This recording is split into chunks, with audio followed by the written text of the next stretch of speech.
Hey guys, and welcome back to another video.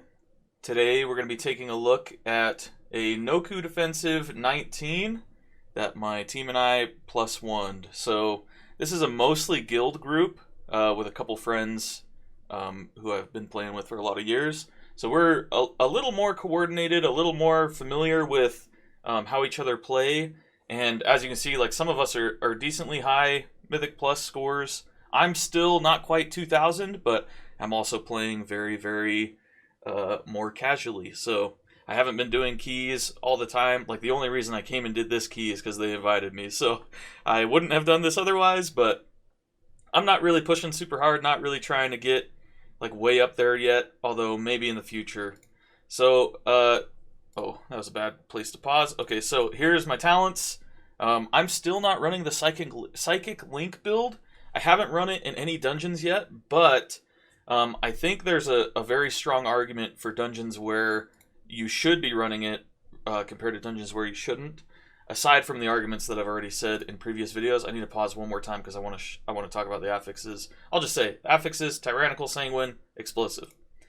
Anyway, so I'm not playing Psychic Link, and I don't think you should play the Psychic Link build in Nokud specifically, just because I think there are so many pulls that are pretty big, as long as you're pulling what people usually pull. So like for instance, this first pull that we're going to go do, it's basically like a double pack, and you could play the Psychic Link build here. It's just that, like I said, there are going to be a lot of big pulls where you're going to be mind searing a lot more to do efficient damage, and so maybe it's better to run this regular mind seer build. This is the patrol right here.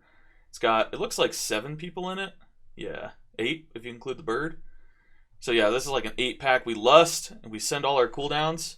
I didn't take the time to dot everything here. You can see this like hunter dude doesn't have vampiric touch on it, but honestly, it's probably worth putting out a couple more vampiric touches before I start going into my CDs like this. Something else I'll mention, whenever those hail of arrows comes out, you need to watch your feet. It'll put a circle underneath. As far as I can tell, it only will ever put one circle beneath your feet. Yeah, so it puts one circle beneath everyone's feet over the course of the ability. So like right now, it's not on me, now it's on me, and so then I move, right? But yeah, so these big pulls like this are the reasons why I think the Psychic Link build maybe falls behind. I shouldn't have Shadow Crashed there, because we were going into this pack. I should Shadow Crash here, and then start spamming my abilities. Anyway, a dungeon where I think the Psychic Link build might be worth playing, even if you're not in like a super coordinated group, like I've talked about in the past, where I think that super coordinated groups on really high keys are a better situation for the Psychic Link build. A dungeon where you might run it even if you're not in like a very strong group is Ruby Life Pools. So we went and did a Ruby Life Pools after this on a 20, and it was pretty shocking how many pulls in Ruby Life Pools are really small and really deadly. And kind of the big appeal to playing the Psychic Link build is that you have CDs more often, right? And so you can like send Dark Ascension on pretty much every pull. Whereas with this Mindseer build, you only have Void Form and Power Infusion every 2 minutes, right? Versus every minute. So on something like this, where you're going to be pulling really big, the pulls are going to take a long time. Like this was one pull and it took almost 2 minutes. My CDs are almost all the way back up now.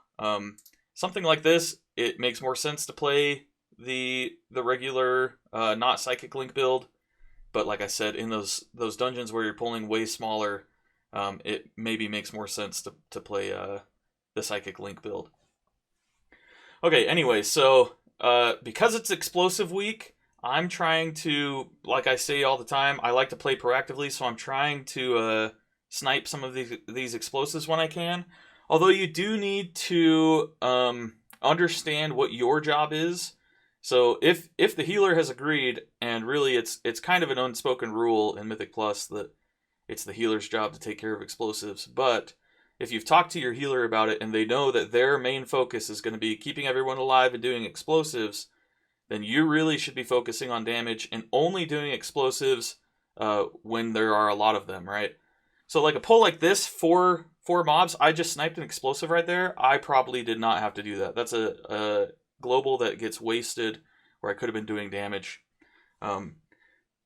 Especially considering healers don't need every single global most of the time in order to keep people alive. They have free globals every so often, which is why healers are best for explosives over like a DPS player. Because for example, when we're fighting 4 mobs like this, I could use every single global to do damage and it would be beneficial, right? Every global that I don't use doing damage is a global longer that the enemy is going to live, right? Whereas with a healer, there will be times where a healer, everyone is full health, right? Or everyone is going to live. The healer doesn't have to heal, so they have time to use those extra globals. And if you're talking efficiency, somebody has to get the explosives, so the healer is probably going to send their free globals into them. But on a non-explosive week, this is a really good argument for why healers should be doing as much DPS as possible, why healer DPS really matters. Because, especially on a lower key, the lower the key goes, the easier the key goes, the more damage your healer should be trying to do, right? Because, like I said, your healer... Like right now, I'm almost full health, everyone else is full health. Our healer doesn't need to be healing right now. Now he should maybe be healing, but then as soon as we're in a healthy spot, he can stop and focus more on doing other things, right? So when you're in a low key, people will not be taking hardly any damage. So in that scenario, really your healer can like heal people, spend 30 seconds doing damage, heal people again, spend a bunch of time doing damage. It's very important to know the line between healing too much and healing just enough, right? Because really the most efficient healer is only healing just enough to keep everybody alive, make sure everybody's not wasting their time keeping themselves alive type thing.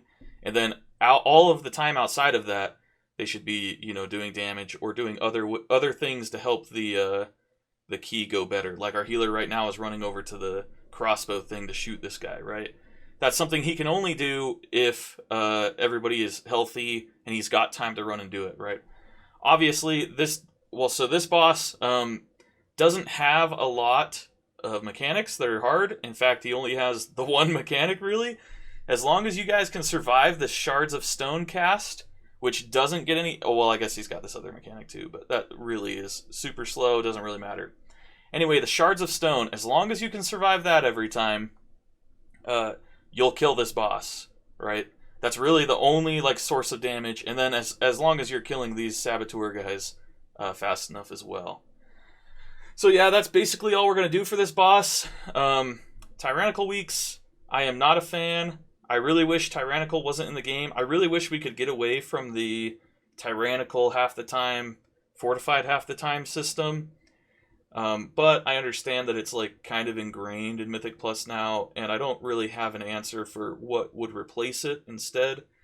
But man, these long Tyrannical boss fights, especially something like this where it's really there's no mechanics going on, this is not very interactive. You really just kill this Saboteur, run out of the circle, try to survive that thing. And that's all you're doing. If you're the healer, you've got one extra thing, which is you run and click on the lance, right?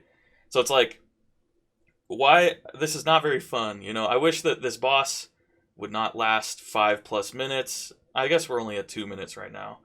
But I wish this boss wasn't taking so long, and that the focus was more about instead of just you have to do X more damage now, it was there are these new mechanics, kind of like storming. Although storming has been pretty widely disliked, right? Anyway, so then we lance the boss for the final time. And now we're going to go over to the storm boss. So yeah, I guess the final thing I'll say about the Tyrannical Fortified thing is Fortified feels okay, mostly because when you're in a really high Fortified key, and you're fighting all the trash is what takes the most time, right? The trash has a lot of stuff that it's doing. There's a lot of stuff going on where you're trying to watch your positioning, you're trying to watch, make sure you get all the right kicks, stuff like that. But on Tyrannical, and this isn't true for every single boss, but on Tyrannical, most of the time, It's like the boss doesn't have a ton of mechanics. There's not a ton of stuff that you're worried about. All it really is like, can you? And I guess it's a good lesson for people as they're trying to get better at the game. But it's basically, can you survive this mechanic if we crank its number up way high? And then how do you play around that? Which, like I'm saying, is not the worst game design, right? I think Tyrannical is okay, but I do think that I wish it was something else. Okay, so now we have to go kill all of these totemic things. Right here, our tank is asking us if we have CDs, and mine are up in 20 seconds. Our rogue has all of his up right now, so we're gonna go into this waterfall pull. This is probably the biggest of the totem packs, the hardest one. Yeah, you can see right there at 9 seconds on power infusion. So I am going to pop my CDs here as soon as they come up. I get a free Mind Seer, which is nice, and 2 tentacles instantly spawn, which is really nice. So I'm probably going to do a lot of damage here. Also, we've been playing with a Holy Priest recently, or I have been doing a lot of keys with this Holy Priest. He's my guild master as well. Something interesting about playing with a Holy Priest, even though they're not the best healers, right? Like a Resto Druid would be better, an Evoker would be better probably. Even though they're not like the highest throughput healers or anything like that, they do have a lot of ways that they can contribute to a group. So it's not like playing with a Holy Priest is strictly bad or anything. It's just that he could be something else that's better. And the other thing I'll mention is our group's overall DPS is going to be higher playing with... And then right there I take off again because... Anyway, our group's DPS is going to be higher playing with a Holy Priest and a Shadow Priest than it would be without the two of us because of our PIs, right? So the two of us talked and decided that I'll be PIing the monk, not the evoker. I'll be PIing the monk, and he'll be PIing the rogue. Although, yeah, probably in every scenario. I was going to say there might be times where a PI on the tank is not a bad idea, but I think of this group comp, it is a bad idea always. You basically always just want to PI either the rogue or the monk. So then we're going to move to this Thunder Beast. These Thunder Beasts, they're very deadly. It's important that you kick the Thunder Strike every single time. We've got 3 melee kicks and my kick, right? So with those 4 kicks total, we can kick the Thunder Strike every time. Although our monk and our Demon Hunter kicked together right there, which meant that I had to kick this Thunder Beast. It's a good thing I have this thing so I can see when that happens. The Storm Shield guy will cast a buff on himself, the Storm Shield, right? And you can dispel that. You can purge it. If you're playing with a mage, maybe let the mage spell steal it. But if the mage isn't going to spell steal it, then you can get rid of it. This Chain Lightning, all you need to do is make sure that you're spread out from other people. There's the Storm Shield again. I purged it again. And then we need to be moving these mobs out of Sanguine. And then, yeah, we're just getting every single kick on this Thunder Beast. And that's the whole pack. It's pretty simple, pretty easy. Now we're going to move to the next Totem pack again. These guys, one of them casts like a Tempest thing. And when the Tempest goes out, it's a stacking magic debuff on your team. You can't, it's that right there. You can kick this, and I do kick it eventually. We both have 2 stacks right, we all have 2 stacks right now, I should say. And that Tempest thing can be mass dispelled. So, if you're busy kicking other things, which I don't know if there are really too many things that you need to be kicking in here. I should have grabbed this orb. This orb would give me damage. If the Tempest goes off and people aren't kicking it and it's channeling or whatever, you can just, what I would suggest is wait, as long as you guys can survive, I would say wait until it's done full channeling, unless you're going to kick it, right? I'm assuming your kick is on cooldown and you know, you're in a pug. Your kick is on cooldown. None of your pug friends are going to kick it. You can't go in and Psychic Scream for some reason. Your best option in that case would be let it finish going off as long as people can survive the damage. And then as soon as it's done going off, mass dispel the whole group and you're just fine, right? It's not a huge deal that you don't kick it. Okay, we're moving into this Raging Tempest boss. We tried to do this on a 20. I tried to do this on a 20 with a different group last night instead of today. And it was very difficult. The healing check, you really need to be like super prepared for it because when he casts this electrical storm that's coming up in 10 seconds, a lot of damage goes out. I should have saved my Vampiric Embrace for this, but it's coming up right now. Every so often, he casts the Electrical Surge. That's a magic buff on himself. It's like an Enrage, where his auto attacks will do more damage. And you can dispel that. You don't have to like let somebody else soothe it or anything. So I just save my what's it called? Dispel Magic.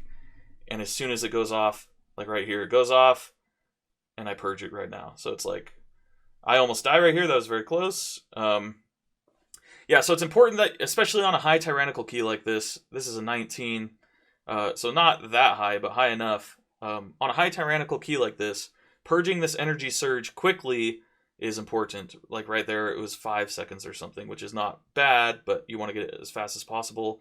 Obviously, there's a line between spending a global to grab that surge versus using that global to maximize your damage, and you need to play that line, right? Like if it is better to do the damage, you should be doing the damage and maybe give him one more global. If your tank's about to die though, definitely don't give him another global. And yeah, then the other big thing about this boss is this buff. So you can stack these balls up to 10, and they give you increased damage and healing. So when you're in a group like this on a hard key, your number one priority as a group is to make sure that your healer has 10 stacks at all times. And then once your healer has 10 stacks at all times, and that's because of this electrical storm. If your healer doesn't have 10 stacks of this electrical storm is a lot harder to heal, right? He just lost his 10 stacks. I'm going to move out of the way so that our circles aren't overlapped. I'm going to dispel that purge, or purge that energy surge or whatever. And then, yeah, we need to let our healer get as many of these as he can. It looks like he's over there, so he's going to have at least 5, I think, 6 maybe to get. And then you want to make sure that everyone is soaking the rest of them so they don't go into the boss. Yeah, he got 5. I have 10 stacks, which is nice, so I'm going to be doing extra damage. And then, yeah, that's basically the whole fight. You just spread out with these things, save defensives or healing or whatever for the healing phases. Make sure you're purging the boss. But see, this is another boss where, I mean, it's got a couple more mechanics, which means it's a little better, but still it's like, and then I move out of the way so that he can, well, so let me go back just a little, sorry. Anyway, so this boss doesn't have enough mechanics where it's like very, very interactive. There definitely are a couple things where it's like you have to run around and grab these balls and you need to make sure you're healthy and stuff like that. You're balancing this debuff. That all makes it better to play, but it's like, yeah, it's still very much like a sit here and hit the boss type thing, and it lasts at least 3 minutes. Okay, so now let me mention what happened here. So these balls come out, and then right when the balls come out, this lightning strike debuff comes out, and we're overlapped. Me and the tank are overlapped right here. These 3 balls need to be grabbed. If one of these balls gets through and hits the boss, we're done.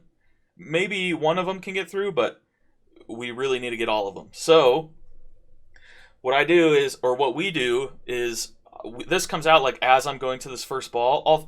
Both of us are trying to get all 3 of these balls right now, and without saying anything, I notice that he is here and that he needs to. These 2 balls are closer to him, easier for him to grab. So I run in, grab this ball, and then I immediately start moving out, right, so that he can get this ball. He could move out as well and go here, but if we both move out, this ball will go through, right? So I'm going to move way out of the way, further than getting him just out of my circle. So you'll see he's out of my circle now. I could just stop here, but I'm going to keep moving so that he can move over and grab that ball, right? Little things like that are helpful. You need to pay attention to, like, try to think about not only what should I do in this scenario, but what is the smartest move and what is the most likely move for my teammate to be doing in this scenario, and how can I help him do that, right? How can I help him help me, right? Okay, so now we're going over to the, I don't know what you call this section, maybe like the cemetery. I think these are supposed to be like, kind of like Viking burial mounds. This is one thing that I dislike about this dungeon, by the way. It's not a huge deal, but, oh, and then right here I have to like split these wins. I was going to say, one thing I dislike about this dungeon is the dragon riding aspect. So here, let me pause this real quick. Dragon riding is fun and all, but when it's like a huge spot like this and you don't know exactly where the tank is going to go and all of that, it makes it weird to land. And then also, I have landed, I think 2 or 3 times in previous keys, I have landed next to mobs that I didn't realize were there, that were like patrolling, and I've body pulled them. Honestly, that's a get good issue. I should just know where I'm going and go there. But it is kind of annoying when you have all this momentum. You try to make a sharp turn, and you barely like turn through these mobs that get pulled with you.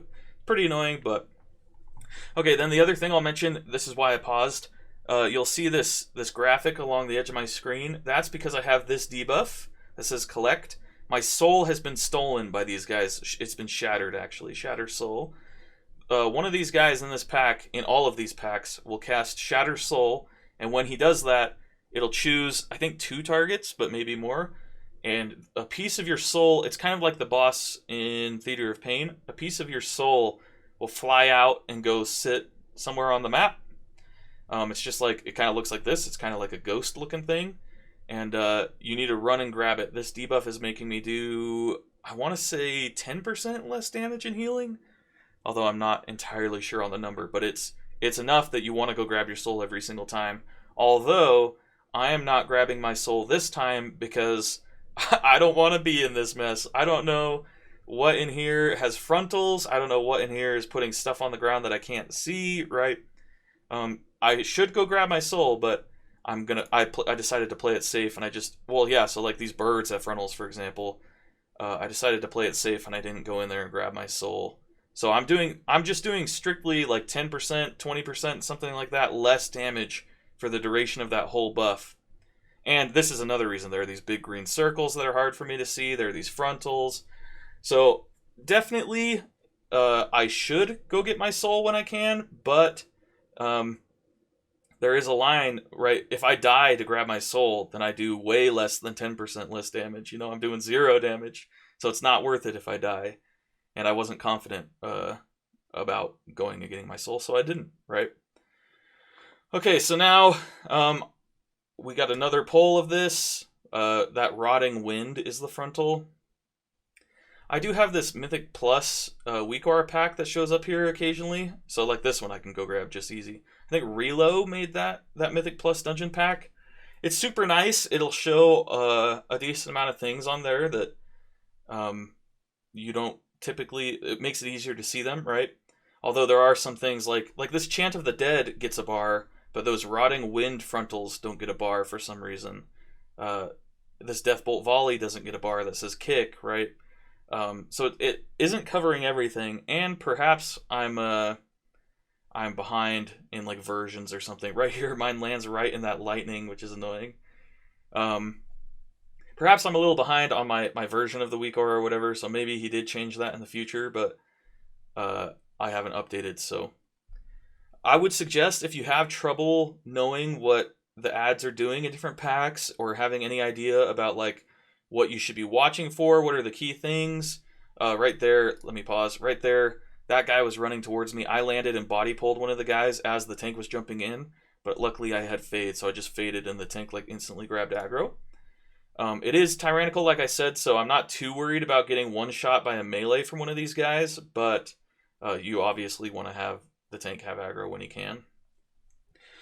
So I pop my CDs again here. You can see I saw somebody's soul go here. It's not mine. I find mine up there, so I go and get it. And I have a million tentacles, which is the only reason why I'm doing this much damage. I'm playing this pack kind of poorly. I popped all my CDs, and then I didn't really have time to like sit there and do damage. I wouldn't say I'm doing like horribly, but definitely would have been better to just sit there and turret, run straight to my soul instead of going to that other guy's soul, things like that. So yeah, I used my CDs on that pack. There's one more of these grave mound, burial mound packs, and then once this pack is dead, you can go do the boss. Although, and then right there, I'm pretty sure I body pulled those guys, which is not good. So this is going to get really crazy. Let me back up just so I can make sure. Yeah, so I hit this. This guy flies in. And this guy is aggroed. Yeah, I don't know if that was me, actually. It might have been that guy who was flying in. I'm fine with taking the blame for this. And I called it out in Discord while we were playing. I said, oh, I think I body pulled these guys because they are aggroed on me. So there is a chance that it was me, right? But I don't know, yeah. I don't feel like I was very close to them right there. Anyway, so this is way bigger than we were wanting to pull, which means, and I don't have CDs, which means we got to play this very carefully. There are like, what is this, like 20 mobs? I haven't collected my soul. You can see it up here at the top. Mostly because I'm worried about kicking things and getting explosives, right? Because with this many mobs, there's going to be a bunch of explosives to get. This is definitely a moment where you should be helping the healer do explosives, right? So like I get that one in the back that's about to go off. The Swift Wind, that gives the enemies haste, I'm pretty sure. It is a magic buff, so you can dispel it with Mass Dispel or with Dispel Magic. And then, yeah, my whole goal here is keep as many Vampiric Touches as I can on as many targets as I can. Right there, I Mass Dispel a bunch of them off. And then beyond that, get as many explosives as I can, and when I have time, I'm going to be channeling Mindseers, right? Although, yeah, like I said, this was not planned, so I wasn't prepared. We didn't have like a CC chain set up or anything to take care of the CC, so we were just kind of like YOLOing it, and luckily it worked out. There was an explosive down to the side that I didn't see, but luckily I saw it right here. But luckily that guy got it. There's an explosive up here that's about to go off. Looks like that one goes off. Yep. And then, yeah, we managed to kill all this stuff. And so this was probably worth it because we get extra percent, but it throws off my CD timings, right? So I have like what are they called? Mindbender, Power Infusion, and Void Eruption up. And I thought right now we would be going to the boss. Oh, maybe we are? No, I don't think we are.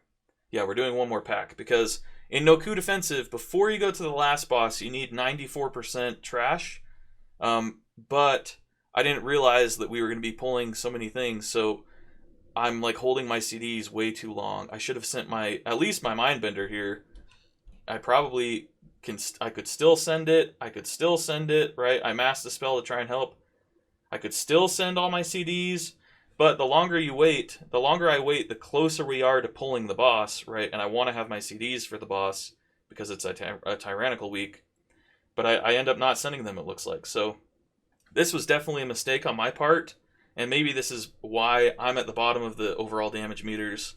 And these people are at the top, why they're doing almost 200k and I'm only doing barely, not even 100k. Is because, yeah, they used their CDs better than me and they were playing better, right?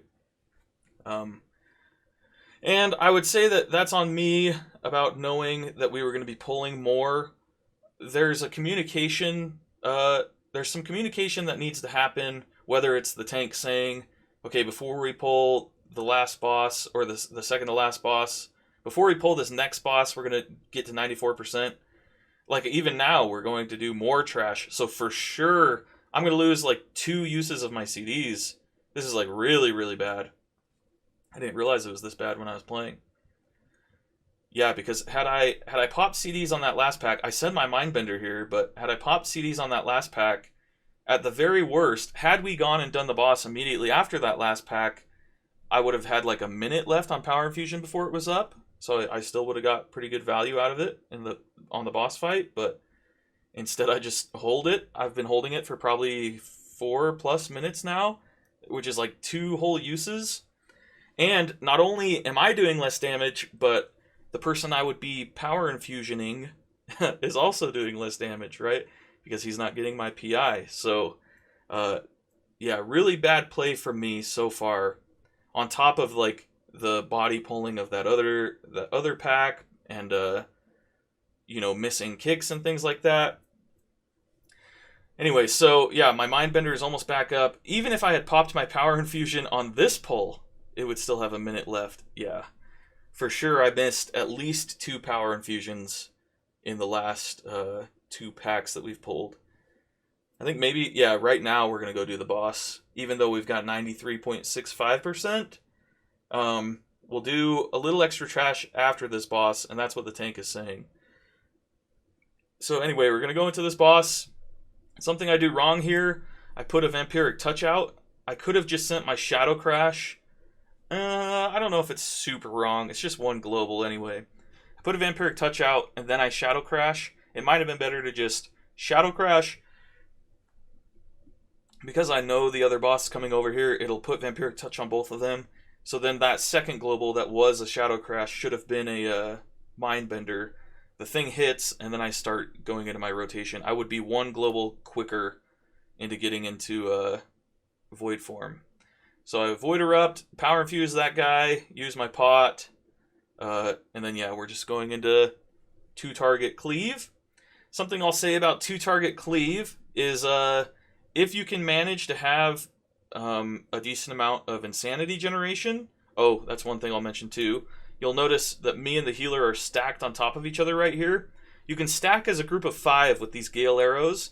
The Gale Arrow has 2 things that will do damage. First, when it goes out, it'll do some amount of damage that you cannot avoid unless you're like in darkness or something or immune. And then secondly, those tornadoes that spawn from you will deal damage, and that is completely avoidable. So the tornadoes have like a radius around you that they'll spawn in, and they won't spawn any closer than that. So what you can do is all 5 of you can stack really tight. Right now, just me and the healer are stacking, and I think 2 of the DPS are stacking.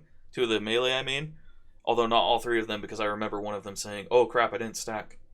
But we're stacking really tight, and if you'll watch, these tornadoes come out, and they spawn far enough away that they did less damage to me and the healer than it did to the other guys. Because those guys weren't stacked enough, and those tornadoes hit them. And then the tornadoes will move out, and then directly back to where they were, if I am correct. Yeah, it looks like it at least. And so because of that, when the tornado goes out and hits you and they start moving out, if you just move away from where everyone was... Oh, and let me pause this too, because that was another mistake that we did. If you just move away from where everyone was, then the tornadoes will just move past you back to where they're going, right? And you won't have to dodge them as much. But definitely, once your tornadoes have left you, you want to move before they come back, or else you're going to have to dodge, like... It's going to be way harder to dodge, right? You've got a circle encroaching on you, which means from every direction, which means there's not a direction that you can move. Okay, the thing I was going to say about this, one of the bosses casts Guardian Wind, and this is after they like push everybody back. This Guardian Wind should not be interrupted. We interrupted it almost immediately because on low keys it's fine to interrupt it, but you should not interrupt it on these higher keys because this her name is Tira. She casts Quick Shot, and these Quick Shots are more deadly than that Guardian Wind. So, and also we need to dodge these earth things. These earth things, when you're on a high enough Tyrannical key, our healer dies. When we're on a high enough Tyrannical key, if you even step in this earth stuff, you'll instantly die, unless you have like a defensive up. So it's important that you're watching for that. I've got my powered life ready. I'm trying to snipe this guy. Let's see if I get it off. Boom, I do. Nice. 160k crit. Huge. But yeah, so you want to make sure that you don't kick that Guardian Wind, although it will keep pushing people back. So when you're a priest like me, like us, I should say, you're going to have to like keep moving, and it's going to be annoying, but it is better than dying, right? So pretty sure we B-res our healer here, or maybe, yeah, we do, okay. And then we need to be stacking. I should have avoided the healer there probably, although I don't think he took damage.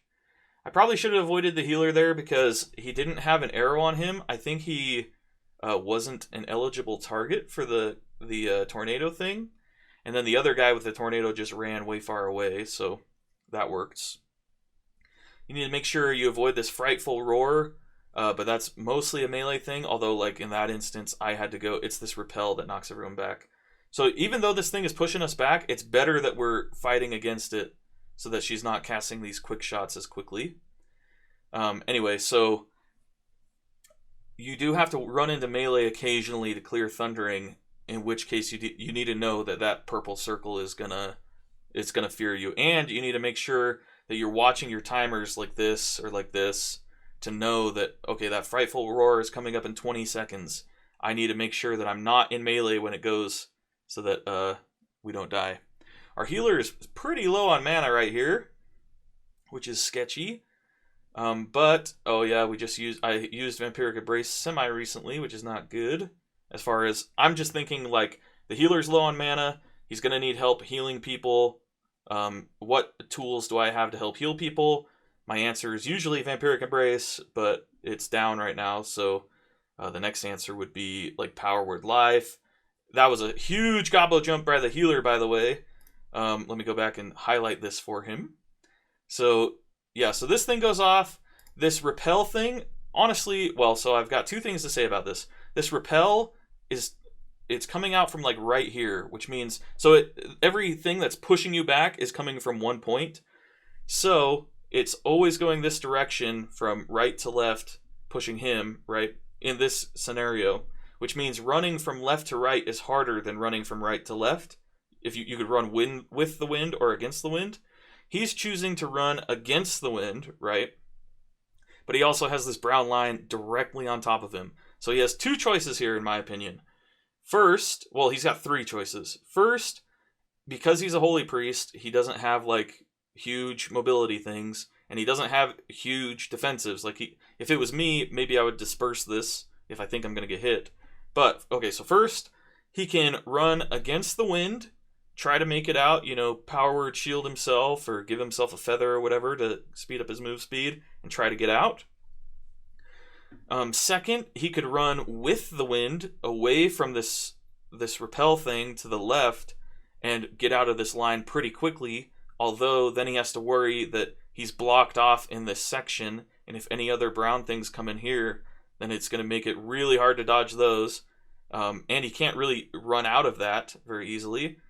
And then the third thing he could do, so he could either run with the wind, or third, he could ask for a grip, right? Obviously, this is not something he foresaw. He wasn't like, oh, I'm going to have this brown line on me in 2 seconds. I should think about asking for a grip. It just happened, right? So this third option is probably the worst option, right? Because the amount of people who are going to be, you know, ready to grip him and can make the grip happen before this goes off and stuff like that is low. It's like a pretty quick reaction time you'd have to do. But it is an option. And maybe he should do both. Maybe he should be asking for a grip and running away or with the wind. But what he decides to do, as far as I know, he didn't say anything about getting gripped. And I'm not in a great position to grip him anyway, right? I'm kind of in danger of this brown line. My choice is pretty clear. I should run against the wind to the right, right? Because I cannot go left or I'll get hit by this. But he has an extra choice. Anyway, so what he ends up doing is running against the wind. And then at the last second, he uses rocket jump because he's a goblin, right? If he's not a goblin, he dies here. Or he at least gets hit by this brown line. But likely that kills him.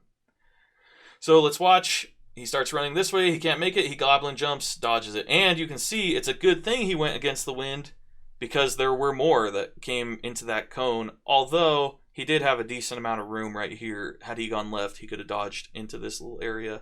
But then he'd be stuck in this cone with brown stuff on both sides. He's definitely in a better position here on the right. So even though it was harder, going against the wind was probably the better move. I just wanted to highlight that sweet goblin jump. It sucks that priests don't have very many good mobility options, but we do have some, right? We can choose to be a goblin, which isn't really a priest thing, but it means that you do have options. Don't think that just because you're a priest, you can never move out of stuff, right? You just have to go, oh crap, I'm going to die, because you don't. You can dodge stuff, you can run away. There are usually options. Okay, so now we've killed the third boss, which means we need to get one more pack of trash, because we're at 93%. Like I said, you need 94% at least when you're going to the last boss, or else you won't have enough percentage. So we're just going to pull this pack real quick. It's got the guy who casts the necrotic eruptions, which are really annoying. They last a decently long time, so if you're like full insanity, you start a Mind Seer right when one of them spawns on top of you, you probably have enough time to get at least 3 ticks of Mind Seer off, maybe just 2, but maybe even a full Mind Seer depending on your haste. Because like I said, those necrotic eruptions, they do last a decent amount of time before they pop. And then that's it for that pack. We're up to 97.5%. We might have overpulled a little bit, but that's probably on me for body pulling that one pack. we're going to fly over this way. For anyone who doesn't know, this is a skip you can do where you can just run straight to the boss. You can dodge having to pull any trash in this final section. You fly over to this mountain, it knocks you down, you get back on your mount, you just run through here, and nothing will aggro to you. You do need to be careful of these guys on the left, and there's like a pat over there on the right, but you shouldn't worry too much about those. They don't go very far. And you just run down here, and boom, you're at the boss. So right here, we're going to try something, and I'll tell you how it was supposed to work. We end up failing it, but the plan here is if you have a rogue, you can only do this with a rogue, as far as I know. Maybe a mage with like greater invisibility could do it, and maybe night elves can do it as well. Anything that would let you drop combat, I'm pretty sure would work. But what we're going to do is the rogue is going to pull the 2 centaur ads in the front, and then he's going to take them away from the boss. Our tank will pull the boss after these 2 have been pulled. And then once the boss is pulled, we're all into boss combat, right?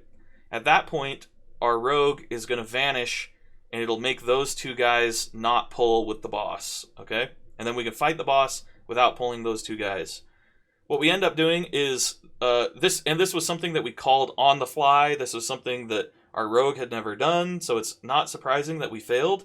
It was just kind of like, oh, hey, pull those guys and vanish. And so our rogue is like, oh, okay, I'll go pull them and vanish. But he didn't know that he needed to wait for the boss to be pulled. Anyway, so we end up pulling these guys. We pull the boss. He already vanished, so they start going back. We pull the boss, and they pull with the boss. So this is not how it's supposed to look. He's supposed to vanish after we've pulled the boss. Like I said, it was his first time doing it. We hadn't really talked about it.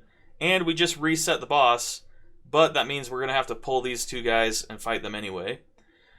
Something I'll also mention, this rock that I'm standing on right now, this thing, is huge. Very, very important for the boss fight, and I'll explain it more while the boss fight is happening.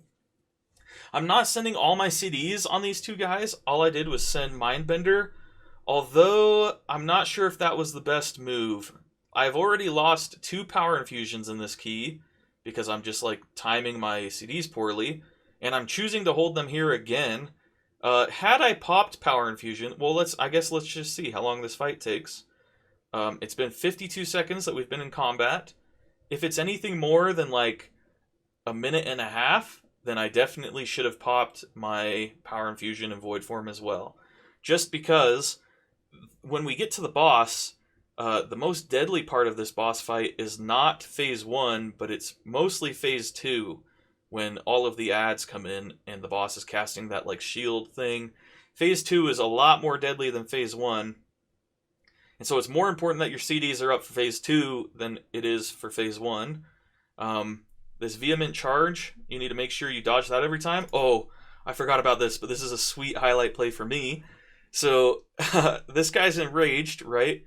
He just charged over near this patrol, and our melee are on top of him. We're going to body pull these guys if we're not careful. And we're starting to mention that in voice comms.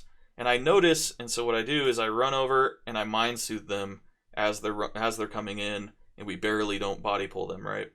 Maybe they wouldn't have pulled anyway, but priests have utility, so may as well use it, right? And it looked really cool, I thought. So yeah, we have this marker by this rock.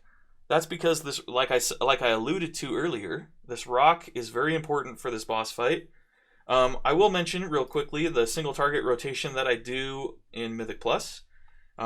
So the rotation is Shadow Crash to put Vampiric Touch on the target, although right here I just cast Vampiric Touch. Shadow Crash is better than Vampiric Touch because it does initial damage and applies the dot, whereas if you just cast Vampiric Touch, all it does is apply the dots. So Shadow Crash, and then Mindbender, and then Shadow Word Death, put it on cooldown, 1 charge of Mind Blast, and then you immediately go into your CDs. So you pop Void Eruption, you use your Power Infusion on somebody, and that's another thing I'll say, always, always, always cast Power Infusion on someone else. Never cast it on yourself. If you do that just because it's easier, you're playing badly, and that's a bad mindset. You should get in the mindset of doing the thing that's best, even though it's a little harder. You should just work on getting better, right? It will get easier over time. Anyway, so then you Power Infuse, and then after you've used Power Infusion, you cast your first Void Bolt, and then you'll cast Devouring Plague so that your Insanity doesn't cap. Once that Devouring Plague is out, you use Mind Games, and then you're into your just standard rotation. So I Void Bolt, I Mind Blast for some reason, which is incorrect. I Mind Blast again. Yeah, I should have Mind Games like 3 globals before I did. Anyway, that's what you want to do. So then you'll see the spear. Our rogue can just vanish, and he won't cast it, which is super nice. That spear, once it goes off, is that the right one, or is it the other spear? One of those 2 spears, when it goes off, after it goes off, the boss will charge. So right here, we all dodge with the upheaval. It's just a frontal cone. I'm standing behind this rock the whole time. There are times where I need to not be behind this rock, but basically, most of the fight, you can just stand here and do your single target rotation, and you'll be safe. Let's see, this next spear. Oh, it goes on our rogue again, and he doesn't have Vanish this time. So it's going to go off, and it just does a bunch of damage and knocks him back, and then he does charge. Okay. Yeah, so our rogue misplayed that just a little bit. You want to aim the boss in a direction where he's not going to run way far away, which is the whole point of this rock. So if he puts that spear in front of the rock, and that spear needs to go in front of the rock. If he puts it in front of the rock, it'll knock him back into the rock, maybe over the rock, but probably into the rock. And then he can just walk out of the way. And when the boss charges this rock, it stops him. It's like a wall. So he won't charge over it. He just runs and hits it. So if you're tanking the boss where we were, you can make him move like barely at all. It's very similar to Spires of Ascension. The final boss in Spires of Ascension that charges, right? If anyone played Shadowlands, I know a lot of people who are playing Dragonflight did not play Shadowlands. In Spires of Ascension, you could aim the charge from that boss towards the back of the room, and she wouldn't run as far, right? As you can see, like I said, this storm debuff and everything is definitely making this the harder portion of the fight. I popped Vampiric Embrace there, kind of near the end of the damage. And then right now, I'm way out of position, and I'm pretty close to dying, and my UI is bad because this thing is covering my health, and I can't tell exactly how close I am to dying. Although, as you can see, the answer is very close, right? And I have this power word life lighting up. It's saying, do you want to die? If so, don't press me.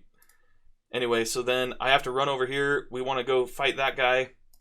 The other thing I'll mention, you can CC these guys, not as a Shadow Priest, but as like a monk. You can paralyze them, things like that.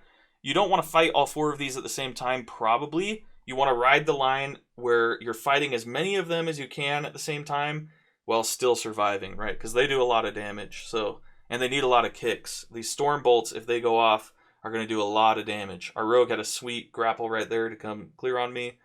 I could have gripped him, but like I've said in previous videos, if you grip people, they usually don't like it. So usually let other people try to get to you, right?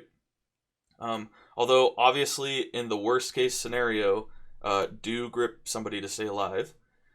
Right here, I move towards the rock again. Our monk has a Transcendence down behind the rock. I power infuse him. The static spear is Y. Here it comes. It goes off behind the rock, sucks everyone to it. This guy stampedes, hits the rock, and doesn't keep going. I don't even move, right? And then this next thing, not this Conductive Strike, but this crackling upheaval, I think is what it is. Let's see. Nope. Yeah, this thing. It puts circles on everybody that drop pools. It's very important that if you are doing this rock strategy, you do not drop a pool behind the rock, especially because everyone will get gripped to it. And then that's another thing I'll say. These blue swirlies that come out, what just happened there, one spawned to the left of me. One spawned on me. I moved to the right. Then another one spawned on me. The amount of time between them spawning on me was enough. Here, let me go back and illustrate this briefly. Okay, so this goes off, and then I'll pause when this happens. So I come out here and pause. It's on me now, 237. And then I move, and then at 239, almost 2 seconds later, the next one spawns, right? I don't have a lot of directions here that I can go. I could try to, like, squish in here, or I could walk through this and take, like, one tick, but because there was 2 seconds between this swirl coming out and this swirl coming out, I know that this one will go off, and I'll have a moment where I could just step back to where it is. So that's what I end up doing. I stay in this swirl, it goes off, I move, this one goes off, we dodge and bolt just fine. That's another thing that I would recommend keeping track in your head as you're doing fights like this. On things like Kurog, for example, in the raid, there are times like when you're in the fire zone and he does his ultimate ability or whatever, and you're putting those puddles on the ground. There are definitely times where a swirly comes out and you move well before you should or well before you need to, right? And it makes things harder. In this case, these thunder strikes that keep coming out, they've got a decent amount of time before they go off, so you may as well just wait and then move, right? Like, you could finish a cast. Like, right here, I could have gone back that way. Instead, I goblin jump over these things. Very important that you have goblin jump as a Shadow Priest. Right here, I should Shadow Crash to finish putting my dots up. You can spawn those lightning things under or behind the rock as long as you're aware that the static spear hasn't gone out yet. Our monk goes down, our healer gets the thing, goes behind the rock, we all get sucked to him. The stampede goes off, it hits the rock, doesn't matter. And then, yeah, if this were a higher key and this boss was going to last a lot longer, we'd be running out of room here. But the boss is about to die. This crackling upheaval goes off. I disperse, and then I drop it, take almost no damage, and we kill the boss. So, that's going to be it for this video. Hopefully you guys learned something. Hopefully my next video I'll have 2,000 rating, and I'll have gotten Keystone Master. That'd be sweet. Anyway, yeah, hopefully you learned something. I know this one was a bit longer. I just had a lot of stuff to say. If you liked the video, make sure you click the like button. If you really liked it, feel free to subscribe. Maybe join the Discord. Leave a comment down below. Click the bell, I've been told. If you click the bell, you will get notifications when I post a new video, so you won't miss any if you like them that much. But other than that, that's going to be it for me. So I will see you guys in the next video. Peace!